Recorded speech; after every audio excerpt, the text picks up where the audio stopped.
And thank you all for having me. Really appreciate this. And I'm happy to talk about JSON Web Tokens with you all. So we'll jump right into it. Um, so just a couple slides about Fusionoth because they pay for me to talk about this stuff. But I promise this is not like a vendorware talk. We're really going to dive into JSON Web Tokens and what they are and why you might want to use them, including showing you some code. But real quick about my employer, we are an authentication and authorization platform, and we're really built by devs for devs.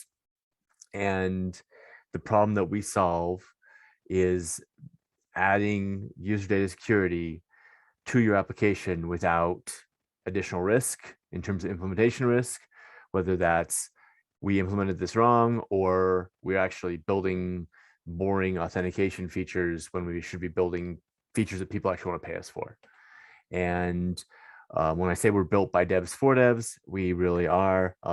If we had to pick a software archetype or who we think we are in terms of software or who we think our users are, it would be this one kind of in the bottom middle. Software developers or heroes might be too strong a word, but are people helping to build tools that make the world a better place, we think.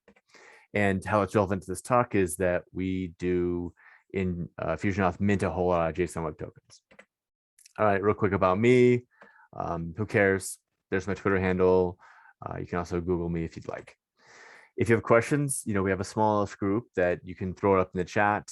I'm actually going to pull up the chat right now before I forget. And also feel free to just kind of pause and unmute yourself and ask, because that's one of the great things about 20 25 people. You can actually ask questions. I won't probably be able to see if you wave, so just cough or something polite. All right, let's jump into the actual content. So JSON Web Tokens, real briefly, it's pronounced JWT. So I actually had some people at a meetup who pushed back on that. They were actually German, shockingly enough, and they ran a Twitter poll, and Twitter said that it was actually pronounced JWT. Wikipedia, I think, says JWT, so I'm going to go with Wikipedia.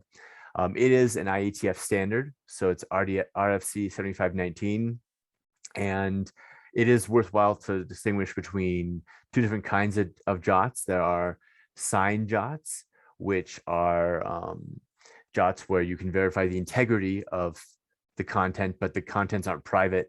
And then there are encrypted JWTs where the contents are actually encrypted. And I'm primarily going to talk about signed JWTs because that's what my most of my experience has been, and that's what Fusionoth creates. And that's as far as I can see, the most JWTs in the wild are signed JWTs, and that'll have some implications that we'll see later on. JWTs are stateless portable, often used as stateless portable tokens of identity. What do I mean by that? When I say stateless, I mean that they can be their integrity, or if they're encrypted, their secrecy can be verified without ever contacting a remote server, right? So it's not like you have to present it to the remote server and say, hey, is this valid or not? Which makes them nice and scalable in a lot of ways. They're portable, and what I mean by portable is that they actually can be turned into a URL or HTTP friendly string.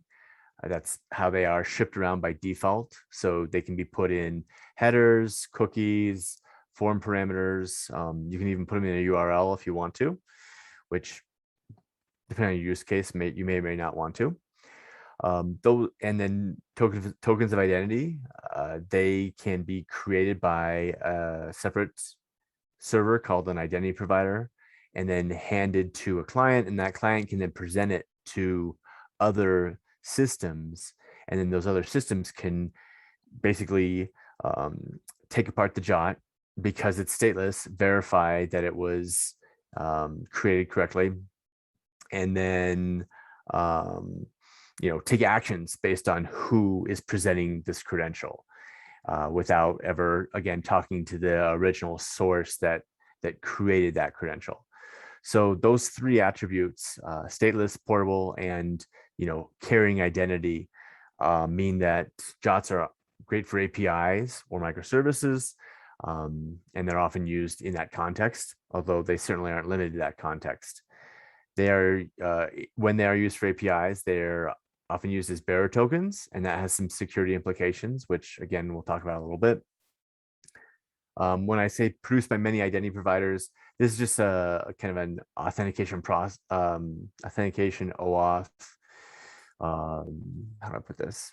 It's kind of a separate component that is called an identity provider. It depends on the standard you're talking about, what it actually is. In OAuth 2 is actually an authorization server, but the whole idea is that you have, just like in a lot of Rails applications, well, almost all Rails applications, you have like a database that handles state, and then you have your Rails application or your Ruby application, which is kind of modifying that state based on web requests or other kinds of requests, active job or whatnot. You can do the same thing with authentication, where you have user data that's kind of kept off to the side in its own isolated data store. And then finally, JWTs are widely supported. This is something that I think is an understated strength of JSON Web Tokens. There are libraries out there for almost every language that I have encountered. And that is really great because JWTs tend to, or they use cryptographic methods. And whenever you start to deal with cryptography, it's really nice to lean on a library to help you implement things. Just because that means that there's still a chance, but there's less chance of you screwing things up and revealing things that you don't intend to reveal. So let's go ahead and talk about a scenario. So we have a application here, and this is a service-oriented application. It's vastly over-architected for the problem we're facing right now, but we have a to-do app. So we have clients over here on the left. We have a couple of APIs, a user API, which is going to manage users, and then a to-do API, which is going to manage to-dos.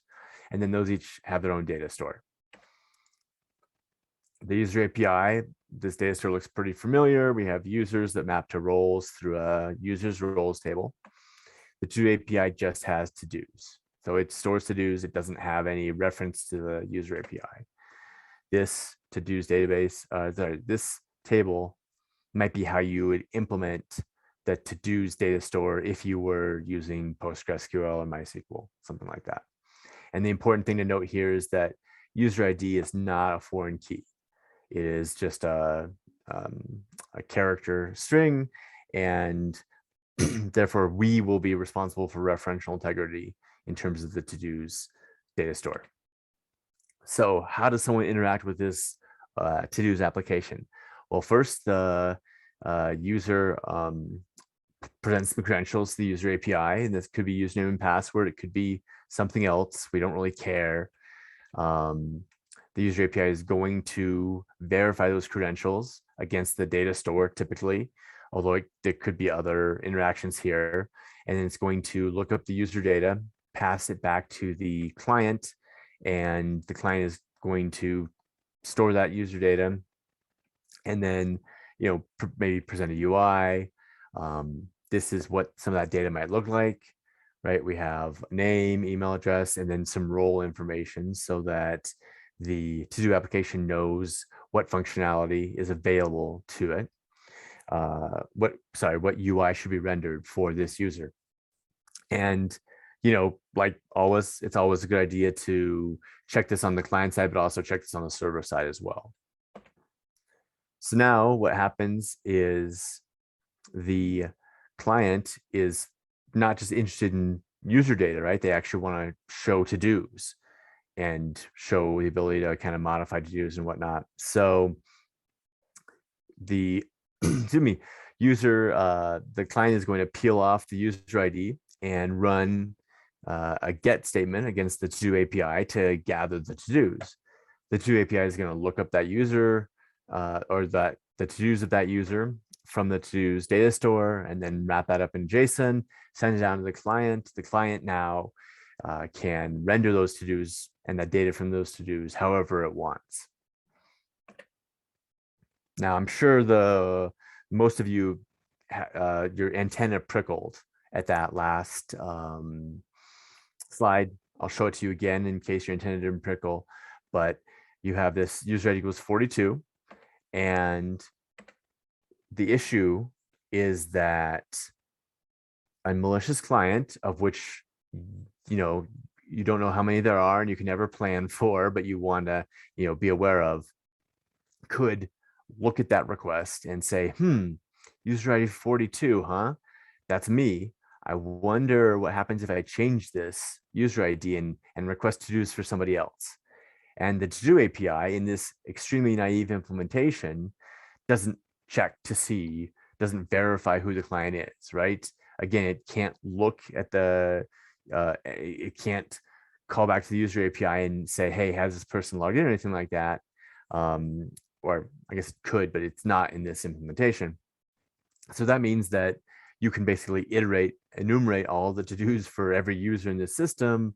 You can also get to-dos of people who might be, or users who might be privileged, like user ID 1 is usually an admin user or root user.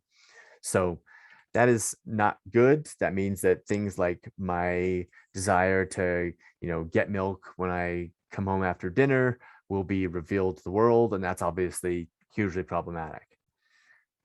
So let's solve that problem. And the naive implementation we just saw, you shouldn't ever implement, but the next two scenarios have different sets of trade-offs, and both are viable solutions to this problem of how does the to-do API know that the request coming from the client is actually a valid request from a valid user who has been authenticated by the user API. So this is the opaque token solution. And so what happens here is we have a user API. Again, the authentication happens. That's outside the scope of this talk. In this scenario, the token, there's an opaque token that is created, and that's this little gray T here. And this token is just a long string of alphanumeric characters. It doesn't really matter what it is as long as it's long and random. And that token gets passed to the client, and the client presents that token instead of the user ID to the to-do API. And it says, hey, here's my token from the user API. Now, the to-do API needs to do something with this token. It cannot be a straight one-for-one substitution for a user ID, right? Because in that case, then the client can start to mess with that and maybe try to enumerate things. If it's a big random token, it may take a long time to enumerate things, but you don't want it to just be a different kind of identifier. It needs to be something that actually is checked with the user API. So that's what happens is the user API says, hey, I have this token to the user API. And the user API can do one of two things. It can say, get out of here. We don't have any idea what this token is, in which case the to-do API knows that this is an invalid token that some malicious client or misconfigured client has presented to it. That's one option. Or it can say, oh, yes, you are a valid token. Here's a valid token. Here's the user data back.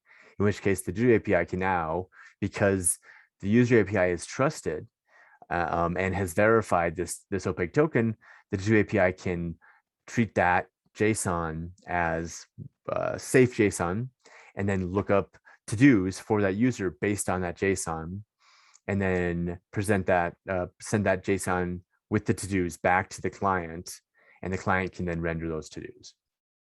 So this is a totally valid solution to this problem.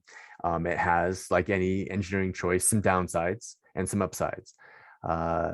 There has to be a token mapping, and it has to be maintained over the life of the session of the user. And this means that you have certain constraints on the user API. It ends up being kind of chatty, because every time that token is presented to the to-do API, it needs to talk to the user API. Every time, if we build out any other services, right, an email service, a reminder service, other kinds of services we might want to have in a non-trivial application, then we need to do the same thing. And so the user API ends up being coupled to pretty much everything, right? Because anything that's dealing with a user that gets one of those tokens from the client needs to validate that token with the user API. So in come JSON Web Tokens to the rescue. So in this scenario, the user API, instead of generating that opaque token, generates a JSON Web Token and passes it to the client. And the client presents that JSON Web Token to the to-do API. That to-do API then can examine that token. And because it's a JWT, it can validate it itself. And it can, because the JWT is signed, know that the contents of that JSON Web Token haven't changed over the wire. They haven't been changed by a malicious client. And so it can basically take apart that JSON Web Token and look up in the to-dos, look up the values for that based on that token in the to-dos database, right? There's probably a user ID in that JWT, and pass those to-dos back to the client without worrying about or talking to the user API. So some benefits of using a JWT, they can be signed, as I mentioned earlier, and we'll talk a little bit more about why you choose each of these methods, but you can choose two different ways to sign a JWT. A big one is that you can validate a JWT without ever talking to the user API, and the user API is basically playing the role of identity provider in this architecture. It can contain more information than just than an opaque token or an API key, because basically it's a JSON object. So anything you can store in JSON, you can store in a JWT. So let's actually take a look at a real live JWT. Here is one right here.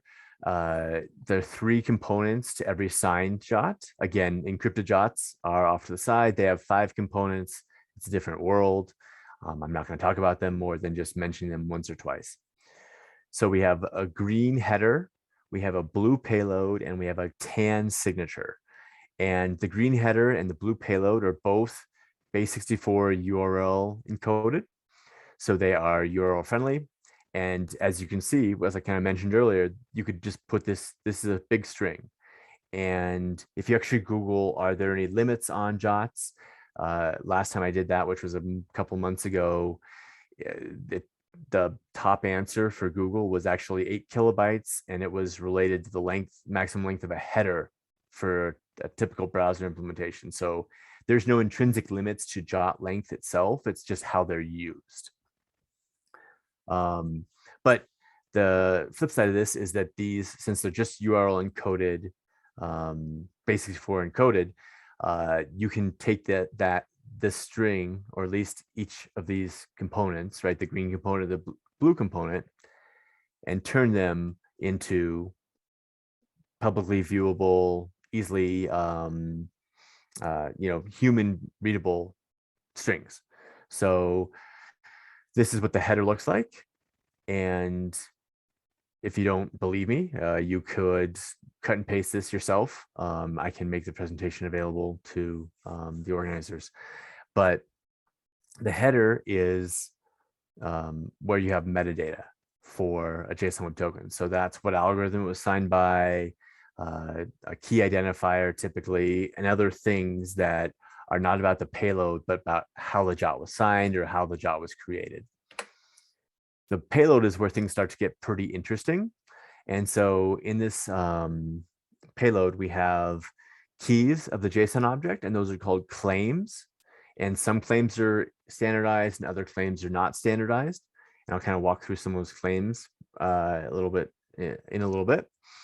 But you can put in whatever you want. As long as it fits in a JSON object, you can put it in here.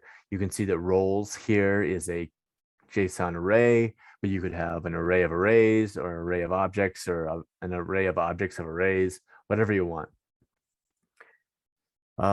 The top 4 claims in this particular payload are standardized. So I'm going to kind of walk through those. So ISS is the issuer of this JSON Web Token. So that in this particular case is a domain name, but it could be some other unique identifier. I've seen URLs, I've seen random strings, I've seen UUIDs, whatever it is, you as the identity provider and the consumer of this JSON Web Token need to agree on that. So again, you can think back to the user API and the to-do API. The user API is the identity provider, and it is going to be the issuer. The to-do API needs to make sure that the JSON Web Token it gets is from who it expects, especially if there's a couple of different identity providers that are involved in a particular application, which there can be if they get bigger and bigger. If they're a big application. EXP is the next claim, and that is the time beyond which this JWT is no longer valid. So because JWTs are stateless, because there's no way, there's no need to talk to the user API or the identity provider to determine whether or not a JWT is valid or not, that's a double-edged sword. You need some way of determining when a JWT is no longer valid. And so the way that they have determined the best way to do this is to time bound it. So all JWTs have an EXP value. And if that EXP value is in the past, you as a consumer of a JWT should not move forward because the JWT has been expired and is no longer valid. The odd claim is odd stands for audience. And this is just an identifier or set of identifiers that says this JWT is for me. So the issuer is who created the JWT. The audience is who should consume this JWT. And this is something that I think is kind of critical for safety and security and for preventing subtle bugs, but is often ignored. So you want to make sure that you, whoever you is who's consuming this JWT, right? Again, think of the to-do API, that you are in the audience of the JWT. Because if you are not, then this JWT, even if it was created by an issuer you know and is not expired, might have data in it, metadata, or not metadata, excuse me, might have data in it, might have claims that don't make sense for your application. And then, you know, things like roles or other things, a role for the to-do API might have a role of admin for the to-do API might be granted to different people than a role of admin for some other service. And so you want to make sure this audience claim is something that you check. And we'll kind of, I think we'll walk through that with code too. And then the subclaim is who is this JWT about? Remember, they're typically tokens of identity. And so the subclaim is just the identifier for whoever this JWT is about. And you'll notice that the odd claim and the subclaim are both UUIDs. And that's because we don't want to leak data about this JWT, because JWTs, if they're signed, you can be sure of the integrity of the data as they move about your system, but there's no privacy guarantees. And so if we had a subclaim and the sub value was, 101, then somebody examining that JWT would have a pretty good idea how many users you had in your system, which is not something that you want to necessarily reveal. I actually saw a JWT on top of, I think it was Substack, was using a JWT to kind of pass around my user data. And I broke that down on Twitter, and there was a identifier in there, a subclaim. I think it had, it was some number, it was 42,000 or 42 million or something like that. But that was leaking data that some bad actor could probably use. Name and roles, again, are just other claims that are not standardized and just exist to show that you can put whatever you want, as long as it's not something you want to keep private, into a payload.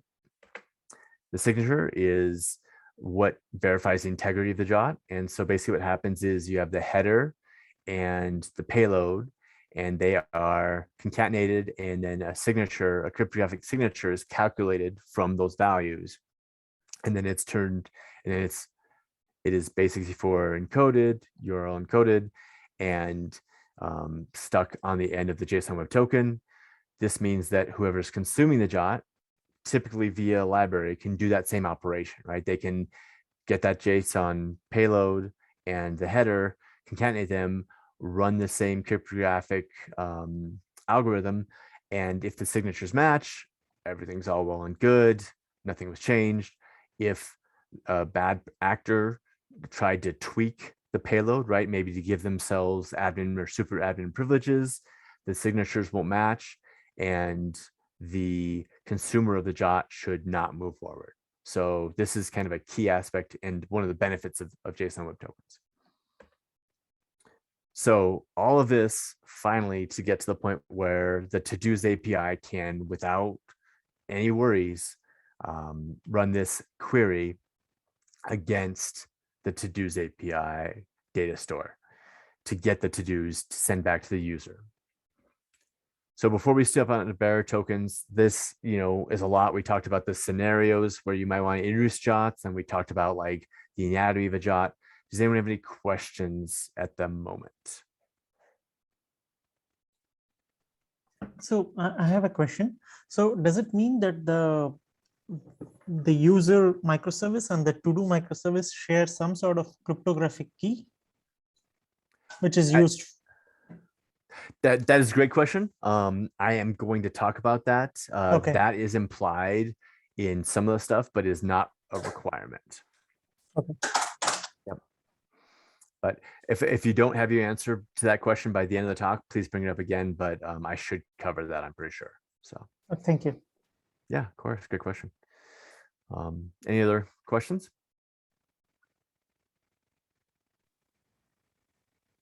All right. Oh, wait. Yeah, yeah, go ahead. Use it in webhooks, because I did the Cisco course, and yeah, they were using some sort of token, to do a handshake. But yeah, what sort of applications can you use this, like in authentication or what? Like in yeah, I don't know if that makes sense, but yeah. So you're saying where can you see this used? Yeah, I've never seen a long like you had the ID equals that really long number. But this is in the post of it, not in the get. But yeah, where can you stick it in? Can you put it in a post, in the post header? Can you there? Yeah. So we see JWTs. I've seen them used actually in a get header or in a get in a URL string, which is not something I would choose to do. I've seen them put in cookies. I've seen them put in a header. I don't know if I've seen them put in a form, but there's no reason why you couldn't put them in a form, in a post header, in a post body. So yeah. Does that answer your question? I'm not sure I got the question entirely. Yeah, no, because yeah, I think they were using yeah, but yeah, yours is more practical because you can actually look at eyeball the JSON's easier to work out which part's what, you know what I mean? Whereas yeah, I mean, so a big alternative to a JSON Web Token, and this is not something I talk about in this talk, so I'm happy to mention it here, is the static API key, right? And there are other cryptographic token formats that also are available, but typically people use an API key first, and then they get to the point where they need JWTs. And an API key is great because it's really simple to understand. It doesn't carry a lot of information, and it is kind of more of a binary thing, right? Like you get an API key as the to-do API, and you either kind of accept it or you don't accept it. And you could have secondary lookup tables or whatnot, but basically a JWT gives you that encapsulated in something that can get held by the client and shared around, as opposed to get an API key presented to you and you have to like do some additional lookups. With a JWT, it's all kind of bundled up into one nice package. Yeah, that gives me an idea. I'll have to look into and using it. So yeah, thanks for that. Bye. Okay, great. Any other questions right now?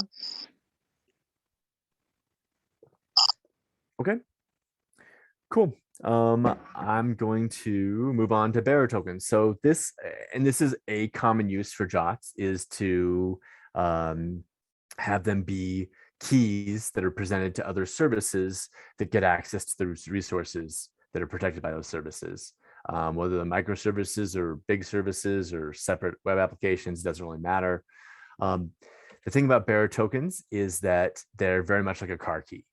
So if I hand a friend or a valet a car key, they can take that key and stick it in my car's ignition and turn it on and drive away. And that key doesn't really care who is holding it. And that means that I need to be kind of careful with my car key. So when you use a JWT as a bearer token, you need to take care of it the same way you take care of your car key. You don't want to have it, you don't want to have it floating around, because anybody who finds it can then get access to whatever resources it protects. There are ways to constrain JSON Web Tokens. There are a couple standards out there, but as far as I can see, they're not very widely implemented. Very widely implemented. Although there are starting to be more and more applications, or sorry, more and more APIs that are kind of starting to expect that, especially if you're talking about higher value transactions like financial type of transactions. So yeah, and the other kind of difference between a JWT, of course, and a car key is that if you have get a copy of a JWT, you can make many copies of it and try it in a lot of different areas, whereas a car key is harder to make copies of. So here's an example of where we'd want to be careful with a JSON Web Token. We have a bad actor who got access to my JWT somehow, right?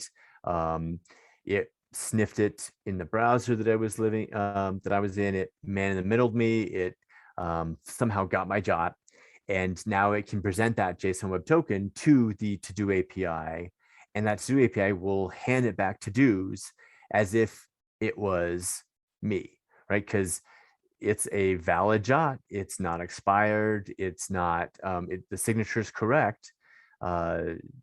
So the to-do API has no real way to know that the JWT is being presented by a client who the user behind that client is not me. So that's why you want to be very careful how you store JSON Web Tokens. Our recommendations at FusionAuth are you can store it server side. So that means that basically you have a session that is what ties the client to the token, but the token is never passed down to the client. That's one option, and that's known as the BFF pattern. We recognize that sometimes you are not able to do that. Sometimes you actually need the JWT for scalability or architectural reasons to be on the client, which is certainly what I presented when I kind of walked through those scenarios earlier. And if you're going to do that and your client is a browser, send it down as an HTTP only secure cookie. That is probably the best way to do that. You still have some security risks, but you don't run the risk of bad JavaScript running on the browser, examining local storage, and looking at the cookies, looking at and finding a JWT or something that looks like a JWT, sending it off to a remote server, and then that remote server exploiting that JWT in a lot of ways, right? If it's a HTTP only secure cookie, it's not available to JavaScript, but it will be sent along with every request that JavaScript makes. So that can be a good option. If you're storing it in mobile, then you want to store it in secure storage. So let's talk about some JWT Footguns. So, and I thought this was common parlance, just in case people don't know, a footgun is something that lets you shoot yourself in the foot. So JWTs are a powerful technology. Like any powerful technology, they can be used for good or for ill. So hopefully you can avoid the footguns and use them for good. So JWTs have a lot of configuration options, and this is part of the specification. That means that you probably should use a library to create or validate JSON Web Tokens. There are a number of great open source libraries out there. There's one for Ruby called Ruby JWT, I think. I think it's actually shipped as part of Rails, if you're using Rails. The other thing you need to make sure you do is verify your claims. So I kind of alluded to this when I talked about the issuer, the audience, the expiration time, but you want to make sure you do that yourself. A lot of libraries will take care of the signature and often the expiration time for you, but things like the audience or the issuer, you actually need to take care of yourself. So let's go ahead and walk through that. So this right here is a sample project that I have, and there's at the end of the presentation, there's a link here. So this is a Apache, pretty simple kind of project that just runs through various ways you could use JSON Web Tokens in Ruby. And I am not going to go through all of these, but we're going to look at the HMAC verify additional claims file. So let's just say here that right now this is demo. So this is a demo, so it's very simplified, but lines 3 through 18 are going to be our identity provider, right? They're a user API. And so here's where we're generating a JSON Web Token. And as I forget, I'm sorry, who asked the question about the shared secret. Here on line 4, we actually have a shared secret between these two services, right? They're running the same file, right, in the same Ruby process, but you can imagine that they could be separated too. So we have this shared secret. We're creating a payload, and we're using the JWT library, the JWT library, to encode that payload with a given, with the HS236 algorithm. And then we're going to print it out. And then our to-do API, lines 21 on, is what's actually consuming that, right? So it gets the JSON Web Token somehow. In this particular case, it gets it by just having the same variable, so same location in memory, but it doesn't have to be that. It could be, could read it from the command line. It could get it from that, from a header or from a cookie. And then we are verifying the audience, and we're verifying the issuer. And that means that we're also passing those expected values. And this is something that this particular library offers. Other libraries do this in a different manner, but the important thing is that you actually do it. So I'm going to run this once where the issuer matches and once where it doesn't, and we'll see the different output.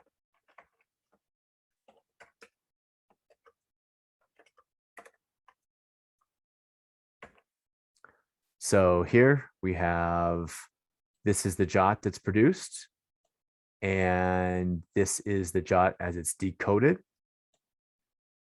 So just so you believe me that I am not just showing you a video,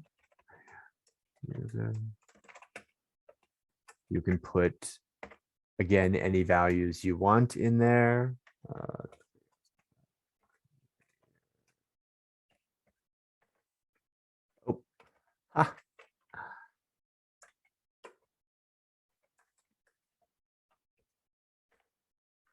Oh my gosh. Oh, wait, that's the issue. I'm not.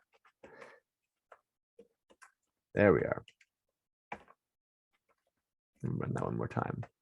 Here we are. So now we actually have the new claim of premium user is here. So again, you can stick whatever you want, whatever payload you want here. Now let's go ahead and change the expected issuer to be something like row.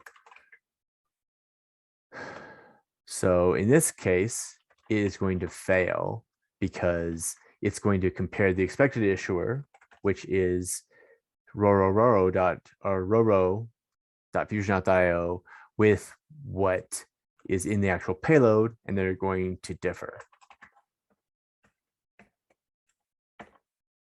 So it gives me it generates the token just fine, but when I'm actually reading the token, which is kind of the role again of the to-do API, I am not, the expected issuer is incorrect. And so I am going to throw up my hands, and I'm not going to proceed further with this JSON Web Token because I don't trust the issuer. I don't know who the issuer was, and I'm not going to move forward because I shouldn't.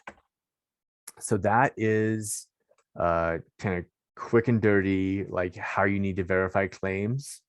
And again, you could actually do it further on down by yourself without this library, right? If you need to verify some other claim that came in, but you should probably do this, post haste. The first thing you do when you see a JWT is make sure the signature works, make sure the expiration time hasn't passed, and then verify any additional claims that lets you really trust that this JWT is coming in and that it's coming from who you expect it is for you, and any other things that should be in variance before you basically take this thing, which is pretty much, credentials for your user, right? This is proving who the user is and what roles they have, what authorization and access they have.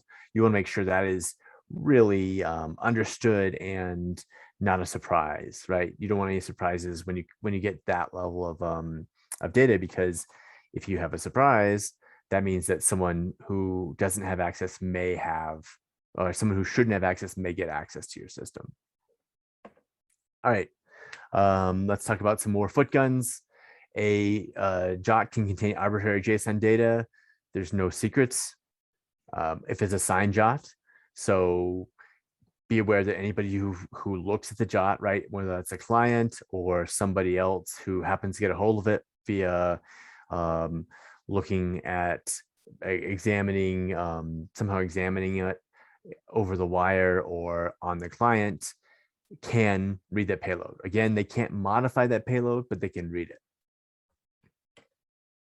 So Grumpy Cat says that your JWTs will get read by somebody, possibly by an attacker. So again, they can't be modified, but they can be read. So make sure that you aren't leaking information, right? Remember the AUD claim and the sub claim were UUIDs, because we want to make sure that we didn't inadvertently leak any information to our the people that could look at our JWT. Another Footgun is if you use a symmetric signing key, you want to make sure that signing key is nice and long and random and unique, because otherwise anyone who gets a hold of that JSON Web Token can actually try to crack it and reverse engineer, basically brute force the key. And so if they get that HMAC key, and that's the type of algorithm that you're using to sign your JSON Web Tokens, if they get that HMAC key, they can then build their own payload, and that JWT that is signed by that same key will be indistinguishable from one that was signed by your identity provider, which obviously is problematic, right? You don't want an attacker to be able to craft their own payload with their own roles, their own user ID and whatnot, and be able to sign it in a way that's valid. So pick a long HMAC key if you do that. The JWT specification allows for a none algorithm, which basically means there's no signature required. That means that this JWT, which has 3 parts, turns into this JWT, which has 2 parts. Well, I guess it still has 3 technically. The last part is just empty.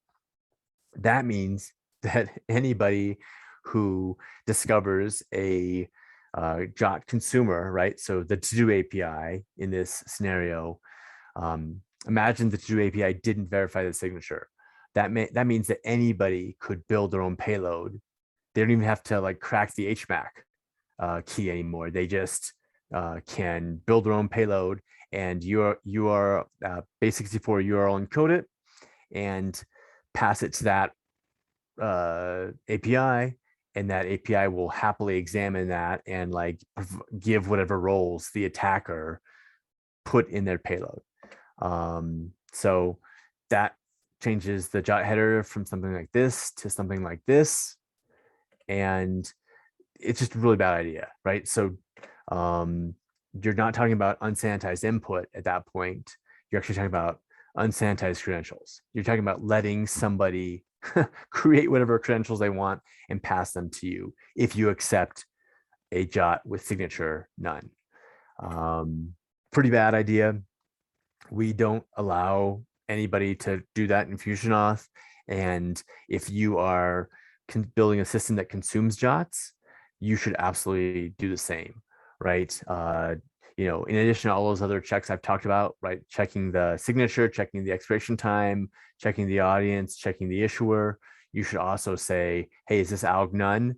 If so, I'm not moving forward because I can't trust the integrity of this job. The specification allows this, and the simple fix is, as I mentioned, just don't allow none. I, however, have been a consultant, and if you have ever been a consultant or interact with a consultant, the answer to any question is it depends. And there is a reason why this is in the specification. You conceivably could have some other way to verify the JWT is unchanged. And mutual TLS, like client certificates, is one option. Another is if you're on a private network and you trust all the clients. Basically, the short answer is if you have two things happen, right? The first is that you can verify the JWT is unchanged through some other mechanism, right? As I just illustrated. And you have done the benchmarking to know that the signature overhead or the overhead of signing a JWT is too intense for your system to meet its performance requirements. If those two things are taken care of, one, you have a way to trust clients. Two, you have verified that the performance hit is significant, then I would say use alg none. But typically, people in those boats are probably not coming to an introduction to JSON Web Tokens talk at the at a meetup. So take that for what it's worth. All right. So now we're getting to the question about sharing secrets. So you can sign with an asymmetric key pair, and this is probably more typical than signing with a shared secret. It does depend on how many services you have and what your trust boundaries are. But what that looks like is we have this JSON Web Token, the user API signs with a private key. And so that private key never leaves the user API or the identity provider. They pass that JSON Web Token down to the client presents it to the to-do API. The to-do API verifies that the JWT was signed with the private key by using the public key. And we'll kind of see in a little bit how it gets published and whatnot, but that's the overall flow of using the asymmetric key. The nice thing about that is that you don't have to share a secret between the user API and the to-do API. Why don't you want to share a secret? Well, it scales organizationally, right? If you have the user API and the to-do API that are run by different departments, and the user API wants to rotate their keys or needs to for some other reason, right? Compliance, a security breach, it's just been too long. They then need to distribute that secret to all of the other departments that run services that depend on JWTs that are signed by that key. That can be problematic. It's easy when everything's contained within one structure, right? One team. But as soon as you get multiple teams or different organizations, it becomes harder and harder to distribute that shared secret. It also has some great security properties.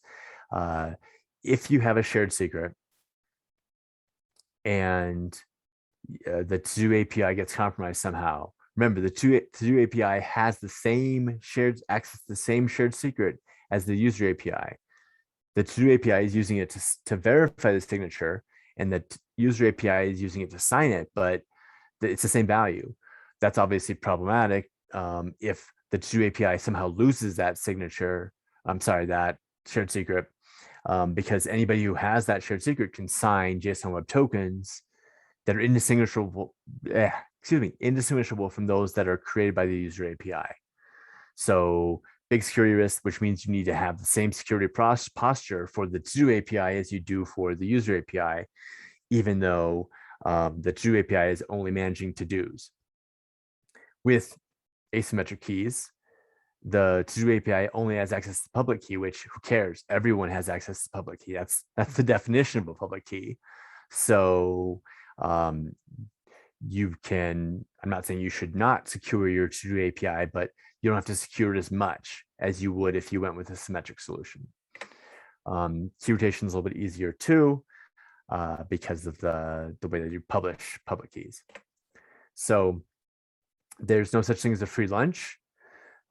The public-private key is a little more complicated to understand, and it's a little bit slower. And I did some benchmarks in Ruby, and it was between 2 and 10 times slower, depending on whether you were signing or verifying, and then also whether you were which algorithm you used to which public-private algorithm you used. So how does this kind of work in practice? Again, as I mentioned, the user API is signing the JWT with a private key, and then the JWT API somehow needs this RSA public key. It's got to have that somehow. It could have it distributed with as a deployment artifact. This makes rotation harder because you have to deploy it, but you could deploy with 10 private keys. Sorry, excuse me, 10 public keys, or 100 or 1,000. The benefit of that distribution mechanism is that the JWT API and the user API don't need any network access at all, right? They could live on totally separate networks, disjoint. But the downside is that you have to wrap up your public key with the deployment of the JWT API. A more common path that we see is the user API publishes the public key to a known endpoint, and then the JWT API, when it gets a request for a JSON Web, when it gets a JSON Web Token, excuse me, that JSON Web Token has an identifier in the metadata that says, hey, I was signed by this key. If it's the JWT API can go out to that well-known endpoint and grab that public key if it hasn't seen it before, and then do that verification. Thanks, Peter. All right. This is what that endpoint looks like. That is a lot of busyness. So here's a little bit of a elided view. And the important things are we have an algorithm, we have a key identifier, and then we actually have the PEM of the public key. And so that's available for you. If you have multiple keys, you basically have an identifier that goes into the JWT header, and then the identifier matches up with a key somehow in that at that URL endpoint or in the deployment.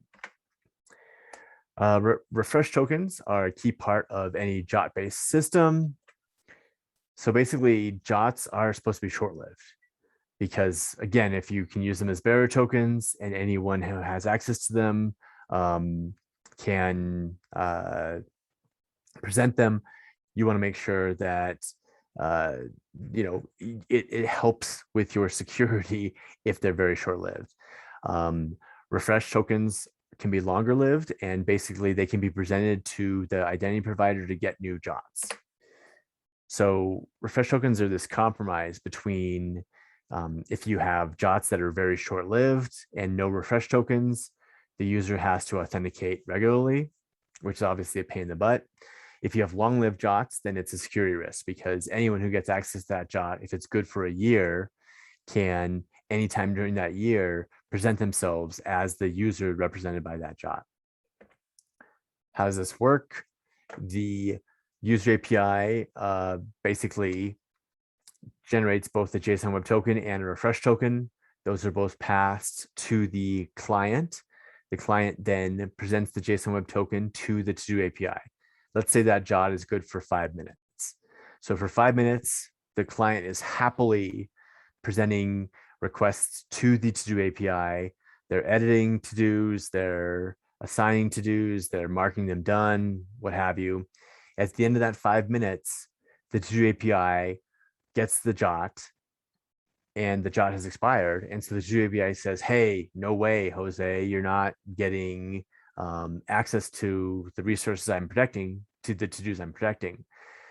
That the client can catch that exception, catch that response code, and it can say, well, my JWT's no longer good, but I have this refresh token. I'm going to go see if I can get a new JWT. It presents that refresh token to the user API. Now, the user API has a lot more information about the user's state than the JWT API does. It knows, is the user logged out? has the user paid their bills, right? If it's a premium service, or is this a totally valid session? And so if it is a valid session, it can create a new JSON Web Token good for another 5 minutes. And then that 5 minutes, that JSON Web Token is passed to the client. The client can present it to the JWT API. And so we've basically silently re-authenticated the user or refreshed that JSON Web Token, and the user behind this mobile client is none the wiser. If you are deleting users, and this is less of a JSON Web Token and more just a kind of a pattern in a distributed system, you can't use this, which you might normally use if you had a Rails monolith, right? You would just say, hey, I'm deleting this user because they requested us to delete their data. That's deleted everywhere. You don't have that in this distributed system. So what we recommend is you implement some kind of webhook system where the delete request goes into the user API, and then all the other APIs that might have user data get notified with a webhook that says, hey, this user has requested their data to be deleted. Please clean up after yourself. And then the to-dos that are affiliated with Dan Moore can be removed. And then I can return back, hey, took care of that. We're good. Thank you, Antonio. Sorry, I'm running a little bit late. I'll kind of try to scoot through these slides pretty quickly so Nick can do his talk too, without scaring everybody off. If you are talking about logging out, you're basically talking about revoking the refresh token. So that means that you basically, as a client, you're presenting the refresh token, or sorry, you're basically saying to the user API, hey, this refresh token is no longer valid, and then you delete your JWT and your refresh token. Can you revoke JWTs? This is a question we often get, and the answer is sort of. You have a couple of options. If you have a situation where a JWT has been stolen and you want to say, hey, that JWT is no longer valid.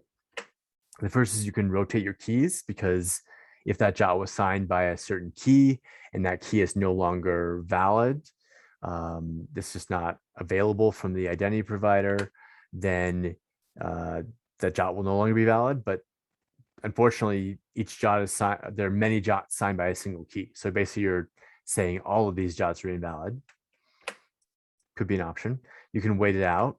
Again, that depends on what your security posture is, like how big a deal is it that this JWT has been stolen. If it's a banking application, pretty big deal. If it's a forum application, maybe less of a big deal. You can also do a deny list. And so the way this works is that you're basically pushing state into the to-do API. So anytime a JWT is refreshed, or you can also trigger this in other way. Sorry, anytime a refresh token is revoked, then you basically say, you fire that webhook the same way we did with the delete operation, and you say, hey, to-do API, this refresh token has been deleted. Any JWTs that are associated with this refresh token should be treated as invalid. You obviously, in the scenario we're talking about here, you could add things to that deny list that aren't related to the refresh token revocation. It could be you just put in a JWT that you want to be treated as invalid. And now the to-do API needs to do that same, it always needs to do the validation of the issuer, the audience, the expiration time, but now it needs to do this additional check and say, hey, is this JWT invalid? And then it can do that with this pattern, and you can store that in a database or something else. All right, last couple slides. JWTs in Ruby. What are you trying to accomplish? If you're just trying to like generate or parse JWTs, use the JWT gem and make sure you understand the options that come along with it. If you're doing authorization, then you're typically going to want to put it in a before filter to examine that JSON Web Token before any actions happen further down the line. There are a couple of gems there. I don't have direct experience with them, but they do some of this lifting for you, right? So you can basically say, hey, here's the audience that I expect to be, make sure that that happens before I ever see a request in my business logic. A couple other bits of information. There are lots of JWT debuggers out there, but this is one is ours. The example code that I ran through is there. Again, Apache 2 license, so please have fun with it. And then I wrote a 3,000 word article on how to build a secure JWT. That's pretty much everything. If you want to learn more about FusionAuth, you can visit fusionauth.io. We actually have an ebook you can get for free, and it talks about JWTs and how we see OAuth and how we've seen OAuth implemented in our clients and users systems. So that is everything. I'm happy to take a couple questions if we have time. If not, I really appreciate your time tonight. Cool. Thank you very much, Dan. That was as in depth as I hoped it would be, and that was really great.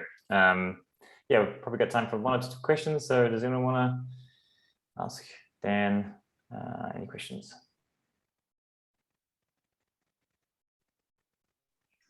I wanted to ask, you raised the idea of using, I guess, a public-private key pair as part of the way that you sort of, I guess, encrypted the JWT. And then you mentioned that, oh, you could rotate keys as a way of invalidating a JWT. Could you, I guess, what are the reasons that you wouldn't create, I guess, an individual public-private key pair for each user as a way of then ensuring that you can, then you only have to rotate the key for just that one JWT? Sure. Yeah. I don't think that there's any limitations in the specification that would prevent you from doing that. It's more a question of the implementation details. I know you couldn't do that with FusionAuth. It's very possible you could do that with a different server, with a different auth server, but there's no other than the idea of having kind of thousands or millions of keys you have to manage. And the resource server having to basically download that and keep that either in memory or download it every time it needs to validate a JWT from that user. Those are kind of the details I'd worry about, but I don't think it's a technical issue. Yeah, also, so there's one thing to consider that, a public-private key is actually tied to a user or an entity, right? So if you consider that entity as the user server, it doesn't, so it's not logical for that to have tens of public-private key, because the private key is very much tied to its identity. So when you basically create your public-private key, you would only have one or a few, or you would really want just to have one private key and use that public key everywhere else. So, maybe that is the reason as well, and management as well.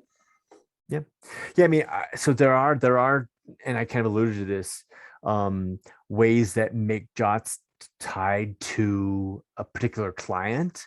And in that case, I think one is called DPoP, which stands for distributed proof of possession. And so in that case, there's a private key that lives on the client, and the client signs a JWT and presents it to the identity provider, and the identity provider, and I'm speaking a little bit based on what I've read and what I've seen, but I believe the identity provider then kind of resigns a new JWT based on the contents of the public key that corresponds to the client's private key. So then it becomes like a car key that only I can, that has biometric identification that only I can turn on, right? So if you steal my car key, but it's tied to me with this magic DPoP technology, it doesn't do you any good because you don't have the private key that can be used to verify it. So I know that stuff exists. As I mentioned, it's not super well supported, but it does exist. And for higher value JWTs, or for JWTs that are, for systems that are higher value, it's definitely worth investigating.